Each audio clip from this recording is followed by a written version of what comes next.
Peter? Well, good afternoon, everybody from sunny London. I'm absolutely honored to be with my friend Steve Judd, who's been doing amazing things. And I hope you tell us a little bit about what you've been up to, Steve, because there's so many good things coming up as well. But Steve and I want to talk about astrology and the movies. I wrote a book not too long ago about biopics, and I'm really excited to be talking to various astrologers about their favorite biopic films.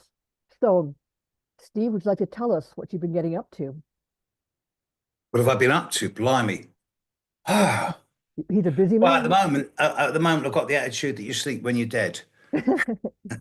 I've just finished a wonderful 4-day conference in North Somerset with Penny Thornton of about 60 people, of whom half came from outside the UK, and people came from California and Vancouver and Korea Wow. just to spend 4 days with myself and Penny Thornton. That was amazing, and of course, I'm doing the documentary on the history of Western astrology, and the first episode of that is going to be released free of charge to everyone in within 2 weeks.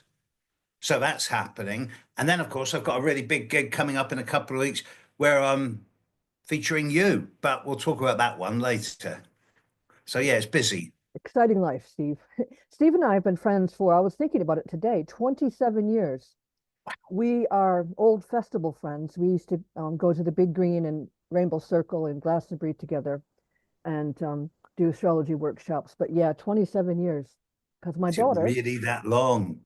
my Wow. daughter is going to be 27, and she was just a babe in arms, my first Rainbow Circle, and that's when we first met. So, yep, if you can believe that. We are that old. That's impressive. That's impressive. Yeah. Okay, so Steve has been talking a bit about his favorite biopic, which happens to be the wonderful A Beautiful Mind, starring Russell Crowe as John Nash. Now, this biopic didn't make it into the first version of my book, Mirror Mirror, but it will be in the second version. And the reason why it didn't make it in was not because it's not a great movie, it is. It's just that I had so many genius men in the book that I thought I had to even it out a little bit. And also, I'm going to be doing a series on the books that didn't, sorry, the films that didn't quite make it into the first book. I forgot quite a few films that I wanted in there. Angela Bassett playing Tina Turner. What's Love Oh, got to do with it? I found it in my files after the book was sent off to the printer. And this book, Mirror Mirror, contains, I watched 200 biopics, and we chose just over 100 of these biopics. And we have so much material left over that we are going for version two. So I'm busy with other things as well. But Steve, what do you love about this film? A Beautiful Mind came out in 2001.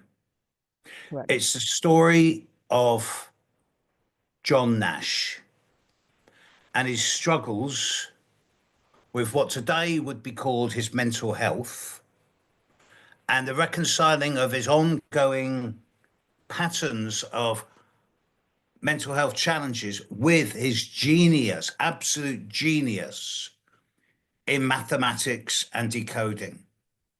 And I stumbled upon it by accident. And when I watched it for the very first time, it was one of those movies that just brought tears to my eyes straight away. And I actually think that's not just about the content, it's about the portrayal of Nash by Russell Crowe, because he played the role perfectly. And he did it. You could tell that when he played the role, he didn't just play the role, he immersed himself into the role. He became John Nash. And he portrayed him in such a way that like I say, it just brought tears to my eyes. So ever since that time, it's been right up there. And the only other movie, even remotely similar like that, is the one with Robin Williams and Robert De Niro, Awakening. Awakenings, Yep. which is a similar but different story. And I don't know what it is about movies like this that actually grasp me, but the struggle of disadvantaged humans to not only have a healthy, normal life, but to excel through challenge. To me, this is the 21st century way of representing heroism without being on a battlefield. So it's lovely. And And another film in similar vein is also Shine. Signs. Shine, about David Helfgott. Oh, yes, yes, Very similar when because he had severe mental health issues as well. He's a pianist. What I loved about A Beautiful Mind is, you know, um, John Nash, they called it schizophrenia.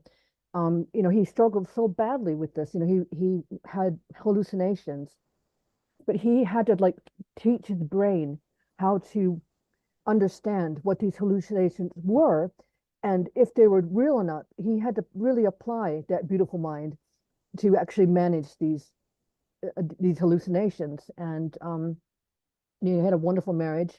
Um, I believe they split up for a while, then got back together again. yes. I believe that to be the case. Yes. But it's yeah. I mean, I watched it, rewatched it again just for the fun of it, because I was going to be speaking to you, so I got it was a real treat to see it again. But let's look at the astrology of these films now. In Mirror Mirror, because I'm managing so much data, I had to be consistent with the way I presented the charts. So I've always put the real life person being portrayed, which is John Nash, in the first chart. And we're lucky that both Russell Crowe and John Nash have time charts. And then Russell Crowe, the actor, would go in the middle. And then the transits of when the film was released would go on the very outside. And there were just so many things that really stood out to me about the connections between John Nash and Russell Crowe. They have similar Jupiters, only a few degrees apart, dissociate conjunction, but nonetheless only a few degrees apart. We are talking about a beautiful mind. So it's so important, I think, for John Nash to understand, for Russell Crowe to understand John Nash's mind in order to get a good portrayal of this genius out of him. And, do feel free to jump into something, hit you too, Steve. Mm. But the other thing was, when the film was released, I often find that even though the person is deceased, the real life person is deceased, still those transits are active. And so transiting Pluto is right on John Nash's Saturn and Sagittarius. Again, we're talking about, a Jupiter world sign, a beautiful mind. And, I felt it kind of unleashed the power of this man's mind, because John Nash, he was famous in academic circles, but the general public didn't really understand John Nash until the movie was released. Yes. Yes. There are so many other things in here. That he is the transiting Saturn was in Gemini, another mutable sign, was conjunct John Nash's North Node. And what I found with looking at over 100 biopics is very often both Chiron and the nodes are implicated, because there's a sense of fatedness involved in, when this movie's released, and also with the actor who's portraying the real life person.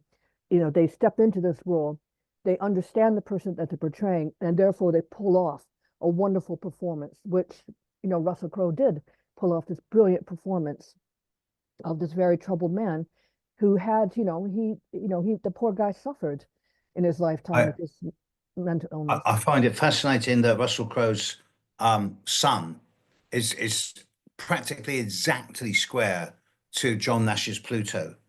So that Mm, tells me that Crowe would have really done some research into the character he was playing, and he would literally have tried to put himself in Nash's shoes mm. to understand what it was that made him act and behave the way he did. And I think it's a wonderful case of astrological serendipity more than synchronicity, that the movie was released on when the sun was at 21 Sag, which is trining which is trining Nash's moon and Mars conjunction and opposite his sun. And I'm sure that wasn't planned. Hollywood doesn't do that. We don't But think. Well, you never know. They might use a secret weapon of It'd astrology. be pretty weird if they did. But to me, that's just a classic example of serendipity and synchronicity. So it was, you knew that this was going to be a blockbuster from the moment it was released, I think. Mind you, at that time, Russell Crowe was very big. Yep, hot off the affair with um, Meg Ryan as well. Remember, they had a huge Yes, controversial relationship. So um, this was after Gladiator as well. So he yes, created a indeed. big name for himself. Hot actor. And you think about producers. They don't just Ron Howard produces, I believe. They're gonna he's another big name. He's not gonna pick you know some movie that's not going to work. He's going to pick something that he believes in, which I think is quite fascinating as well. We got that Russell Crowe's Mars in Aries conjunct John Nash's Uranus in Aries, only a degree apart. I like nice tight orbs, so he's tapping in, Yeah, you I know, like tight to orbs too, Alex. Yeah, yeah, yeah, yeah. he's tapping into that genius of John Nash, and he's using the physicality because this movie did have a lot of physicality in it, to understand the character, the person he was portraying. Um, Remember, Russell Crowe is with his, as you say, the Sun and Mars in Aries and Jupiter in Aries. I remember he broke both his legs when he was filming Robin Hood, Yeah, and that delayed the filming by 6 months. Russell Crowe is he's never been what you call a sophisticated or erudite character. He's always been a bit gung ho. He's always played action movies or been the dynamic person. He carries himself with a kind of forcefulness and directness as opposed to subtlety and tact and charm. yeah. The impulsiveness, I think, Yeah. he's really good at understanding. Again, that Mars and Aries, um, bringing that out in John Nash's character as well, because there was a scene in the movie where he was having a hallucination and he had his baby in the bath with the bath running, and he called his wife, and the wife realized that he's hallucinating again, so she had to run home and get the baby, and then there was a scuffle, and he accidentally pushed her or hit her, which led to their eventual breakdown of their marriage because she took the baby and ran off. I think that kind of physicality is something good that Russell is good at portraying as well. And of course, we think about Gladiator, what what kind of film that was. I think, well, he's a really strong Aries. I mean, Yeah. I'm not making sure, I'm not stating that all Aries are like that, but it does lend itself to impulsive and volatile behavior. Mm. Um, and over the course of his life, he's had a number of brushes with the law where his shortness of temper or his capacity for sudden action has got him into trouble.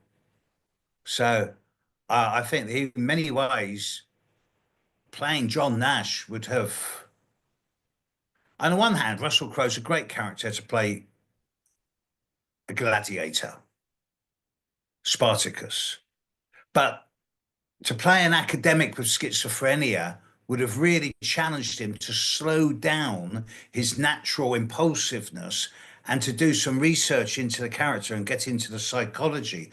And I think that when I saw Crowe actually so struggling, so pushing himself through really difficult stuff to when playing Nash to make sure that he was able to stay on board and hold himself together for what needed to be done at the time, because Nash was the only person in the world who could do what he did. He could see the patterns in number.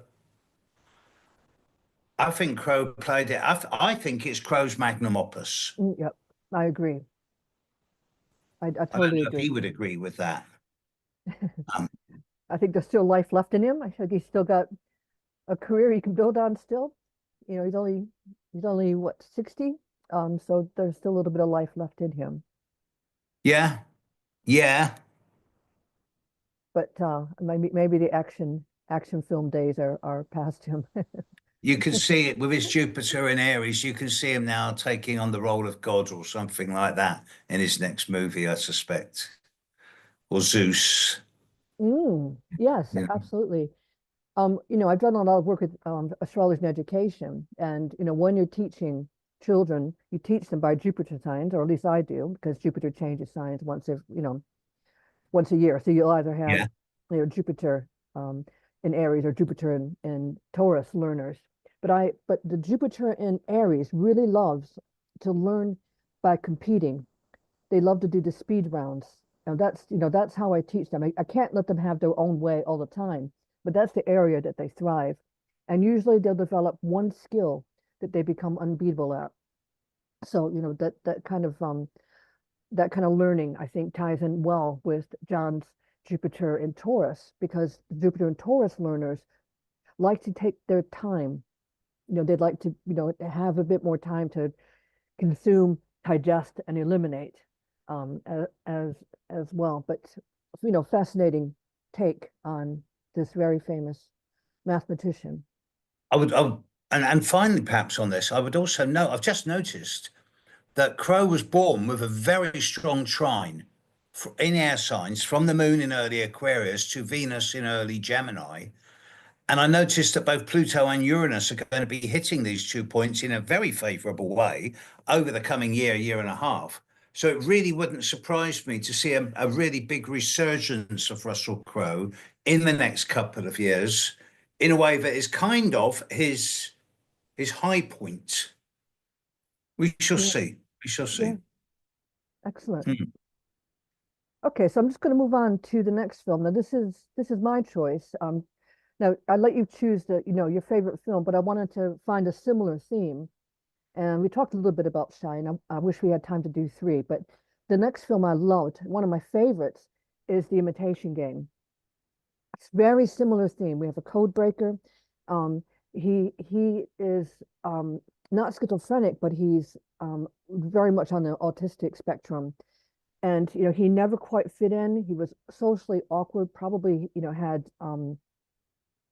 well, he definitely was on the autistic spectrum, and but yet he was doing all this genius work, and he did break the Enigma code. But he realized that if he started intercepting all the airplanes and all the ships that were coming to attack England, that they would give the game away, that they had cracked Enigma.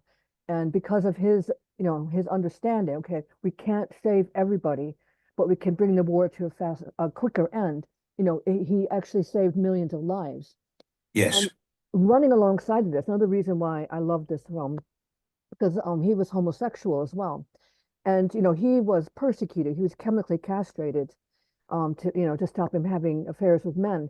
And I just think when you look back at that era, and you just think, whose business is it? What people get up to behind closed doors. And how glad I am that we're now talking about it. But he had a very difficult time, expressing himself sexually because it wasn't accepted back then. Okay, so let's have a look at the astrology for this. So Benedict Cumberbatch played Alan Turing. So again, just to remind you what I'm doing. So we have the middle bit, which is Alan Turing, Benedict Cumberbatch, who portrayed him, and then the transits for when the film was released. So Benedict's chart, we have to be careful because it's not timed. So we can't use the angles on this. But I just want to point out, Alan Turing had Uranus in Aquarius right on his MC. Mm. So this is a man who didn't fit in anywhere in society. He played by his own rules. He had to endure a lot of persecution just because of the way he did things. He didn't fit in with everybody else. And I also think it's interesting, we have another brilliant mind. The sun was transiting his Jupiter when the film was released. Yeah. And Notice with, that. within a few degrees of Benedict Cumberbatch's, very compassionate take with Neptune in the middle of that conjunction. Other things that I thought were really interesting is we got a Jupiter in Taurus conjunct Saturn in Taurus conjunction as well. Now these planets, they're kind of like opposites. Saturn hones and brings it all together. Jupiter expands, and we got it in Taurus. I noticed conjunct Algol, but we won't talk about Algol today. They have this teasing out of Alan Turing's way of thinking. Things maybe again, like as in A Beautiful Mind, the general public might not have realized things about Alan Turing, other than like sort of the myth and the man, that he allegedly ate an arsenic-laced apple to kill himself. We might know little things like this, but we get to see another reason why I like biopics, although they're not always so historically accurate. It helps us humans to imagine their life and their achievements. It's in my experience of doing readings, it's Uranus conjunct the midheaven, especially in Aquarius, Yeah. is basically the trademark of mad genius, Mm. or a very good bank robber, but normally mad genius, and very unpredictable, but genius because and basically also I know that most astrologers will say that Saturn is the ruler of time. But with Uranus on the midheaven, I don't think that Turing always lived in exactly the same time zone as everyone else. No, I don't I think so think either. his ability to sort of throw himself forward in time to see the results of the actions. And I think that's what caused him to make the decisions he made about using his knowledge sparingly. And as you say, saving millions of lives by doing so. It's tragic that only now do we recognize the quality of this man and the persecution that was pushed upon him by old men who should have known better, who were probably Mm. struggling to deal with their own sexual orientation and saw him as an outright threat Yep. to themselves. But this is British history for you. So, And uh, I forgot to ask you with A Beautiful Mind, but we can go back if you like. But the other thing that fascinates me is, and I've encouraged the readers of the book to look at their own charts, because Alan Turing is one of my favorite men in history. We have the same ascendant, as as Alan John Nash. Turing. No, no, as me, I have the same ascendant as Alan Turing. Oh, right. So I'm saying that, the people that we admire, we would have strong connections to them too. And his Jupiter is on my descendant. So there's a strong reason why we're attracted to people, even if we don't know them personally. There's strong astrological reasons. Also, um, his Pluto Venus conjunction is on my natal Venus. So yet another reason why, I think that I'm very strongly admiring Alan Turing, and this movie in particular, why it was in my favorite section. I might suggest then that though, but with that Venus-Pluto conjunction in Gemini, um, his own attitude towards his own sexual psycho patterning would have been diverse and multifaceted. I think he would have been as screwed up by it as other people would have been on the receiving end. I don't really think he was much more. I think he was much more comfortable in the land of numbers than in the land of feeling and emotion. I would totally agree with that. And he would be, attracted to women who maybe have that sort of power, but yet, you know, he doesn't want the physicality. Because Yes. he'd offered to marry the Keira Knightley character. Her name slips my mind at the moment, but then he admitted on their engagement party that he was homosexual. And they didn't get married. But it's all very interesting things, to do with synastry. And Mm-hmm. um, I just found again and again and again these biopics. They spoke the language of astrology without using the significators. They were just all there. No, and Benedict Cumberbatch also. I mean, he is a figure of how can I describe it? He's someone who is a person of fascination to many different genders. He seems to have a kind of superficial, asexual way of managing his life in the diversity of his roles, from Alan Turing to Sherlock to Doctor Strange. And I mean, he's got the sun sextile Jupiter pretty strongly. But if the time of birth is even remotely correct at midday, if it's less than 8 hours out either way, he's still got a strong sun square moon. So I do see him as actually quite a complicated character inside himself as well. But so I think he would have jumped at this role. yeah, I another think I example of think someone who immersed himself. yes, indeed, exactly. Same as Crowe with Nash. And really, if you're going to play a role, well, it's similar to what you and I do. You know as well as I do, when we're in the flow, when it's happening, when you're doing a reading for someone, or when you're talking about something and you're not quite sure what you're going to say, and you suddenly open your mouth, and then what Penny Thornton calls the X factor, it just kicks in. And Yeah, then you come out with something and everyone's jaws just drop. How did you do that? How did you know that?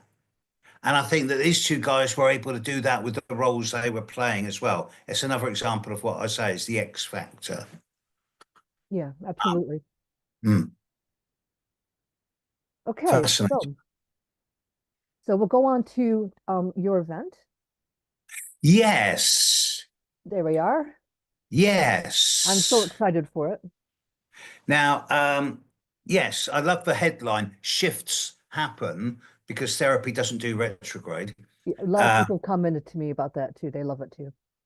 yes, that was just a 1 second brainstorm between myself and my producer on my documentary. He said it, I tweaked it, and we just looked at it and went, don't need to touch that anymore. It's brilliant. Um, and the idea, I mean, you're going to be doing stuff on education and algol, and you're going to be potentially doing an astrological tour of London for the early arrivals. I'm going to be doing stuff on humor and astrocartography. Penny's going to be doing a lot of stuff on Saturn, Neptune, and the Saturn Neptune conjunction and the Jupiter Neptune cycles in the charts of bombastic leaders. Rick is going to be doing a lot of stuff on oppositions, as well as he's going to be doing at least one workshop a day. But to have Nick Campion doing a lecture on the ascent of the soul into the heavens, into the stars, to get Nick Campion to speak at a non-academic conference is I've never thought of it. I can't remember a time when he's ever done it before. He's doing it as a favor. I begged him, basically. I begged him and Rick put pressure on him. So he's doing it. But to me, having Nick is he would not like it if I were to call him an astrologer, because he is, by his admission, he is not. He is a historian of astrology, but he is the most knowledgeable and erudite historian of astrology in the world Yep. I couldn't at agree this with you more. time. And to have him doing a lecture on the prime slot Saturday afternoon is such a privilege. So yes, we're doing this, and it's going to be at a 4-star hotel with gym, lots of grounds. It's going to be totally vegetarian because I've just finished this long gig I did at Amadown in North Somerset for 4 days with Penny Thornton, and we insisted that all the food was vegetarian, and it was amazing. Everybody loved it. So all the food will be vegetarian. It'll be I'll be publicising this from March the 1st onwards. There's going to be a range of fees, early birds, various reductions, but the top price will be about 8 to 900 pound, unless of course you want to arrive early. There will be some people who want to arrive a day early, especially if they're coming from abroad, and they'll have the option of going on your tour, your astrological tour of London, which I find a fascinating concept. Where are you talking of going again? So we're going to walk by the Bracken House, which is London's astronomical clock. We're Yes. going to walk down. We're going to visit the Miss Marion Museum. It's about a 10-minute walk. We're going to visit William Lilly's plaque, the astrology shop, um, London Stone, Yes. Watkins. I believe there's a Harry Potter alley in that area as well. Yeah. Um, so there's lots of good things to see. And also when we're in Fleet Street in the money district, we're going to see lots of tributes to Mercury because Mercury. So Yes, I'm going to see indeed. lots of statues. Looking up, being careful where we're walking, but looking up and seeing how many Mercuries we can count. Also, right at the point where Fleet Street becomes the Strand, um, right outside the main doorway of the Royal Court of Justice, there is the plaque on the wall to the Devil Tavern, which used to exist exactly opposite the Royal Courts of Justice. And in between it, in the middle of the road where the Strand becomes Fleet Street, is this huge statue comprising lots of astrological and demonic symbology. It's a really weird thing to have right outside the Royal Court of Justice. It's a bit spooky, to be honest, but it's fascinating. I'm just trying to think what else is around where Charles Dickens used to live. I know it's not quite astrological, but it's in that area. Um, there's just so many good things to see in London, and I'm really glad that we're having an event in London itself. We're not too far outside of London, so we can you know show our American friends how groovy London is. Yeah, it's only 20. The venue is about 2 miles from a mainline station, a short taxi ride, and that mainline station is only 20 minutes from Euston or St Pancras. So it's very easily accessible, both for residential and non-residential. Hopefully, we will set out with the or total residential, and then I don't know if there'll be non-residential tickets, but that will come second. Residential comes first. So yeah, it's the biggest thing I've ever organised in my life. How Eek. exciting. And just to put this in there too, the following weekend, Rick and I will be in Portugal Along at with this yeah, you and conference. Rick. Yes, Yeah, yeah, yeah, because it's the Portuguese Astrological Association. yes, that's Yeah, right. It'll be my fourth time with them, so I feel very close to the Portuguese nice. Astrological Society. And one more thing, um, I forgot to add, we also know each other, you and I, from the MA in Cultural Astronomy and Astrology, where Nick Campion was our main tutor. And Indeed, I was the first person to sign up for the second intake, and I was the 11th person in the world to graduate with that degree because I did an accelerated MA.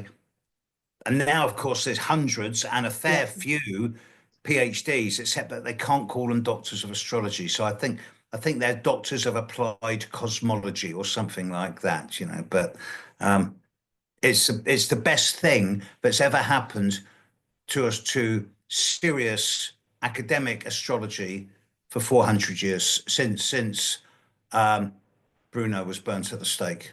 yeah.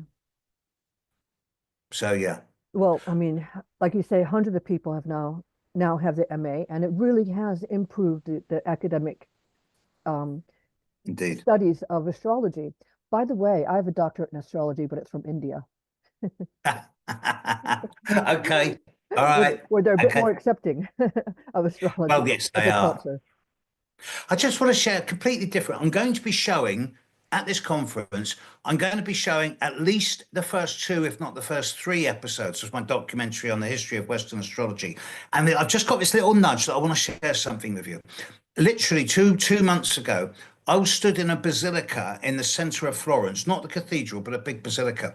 And I was stood in between, separated by 20 yards, the tombs of Michelangelo and Galileo. And right next to the tomb of Michelangelo was the tomb of Machiavelli. So right next to each other. Galileo, Mike, the founder of modern science, astroscience, Michelangelo, one of the greatest artists of all time, and Machiavelli, the diplomat come spy, and these three all being entombed within 20 yards of each other. You can imagine what type of party they're having somewhere upstairs. Well, Steve, thank you so much for being my first guest. I hope to do a lot more of these. I got some interesting people lined up, but I really appreciate you taking the time after you've had such a busy weekend. And we will get some advertising done for Shifts Happened, and we'll get some work done. And it's going to be a very, very great event, and I can't wait. Oh, it's going to be great. Really look forward to working with you again, Alex. Thank you. Okay. Take care. Bye now. Bye-bye.